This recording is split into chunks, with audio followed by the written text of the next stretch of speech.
Да се озвучат сите влезови во јавните институции во Штип, побара денеска председателот на Штипското здружение на слепи лица Драги Витанов.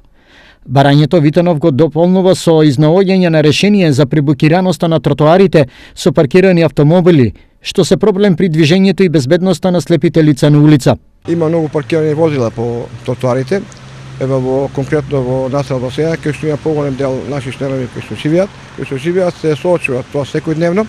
Покрај оградата на школата Димитар Влахов имаме паркирано возила. Тие треба звучна сигнализација, се дури да се постават на повеќе јавни институции, локална самоуправа може банки, пошта и така натаму, и медицински болница и така натаму, кај што ќе ги означуваат, сосем дури ќе се означува каде е вратата, да можат слепите лица, оние што многу малку гледат, да може безпечно да влезат во тие институции. Во исто време и да се постават звучни сигнали на места каде граѓаните ги преминуваат улиците во централното градско подречје.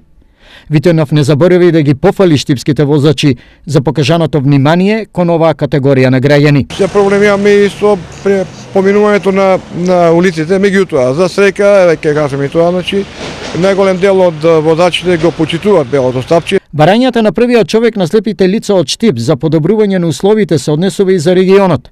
Според евиденцијата, во Штип се регистрирани 70 лица со оштетен вид. Во регионот, опфаќајќи ги општините Карвинци, Пробиштип и Свети Николе, вкупно регистрирани се 100 граѓани со нарушен вид.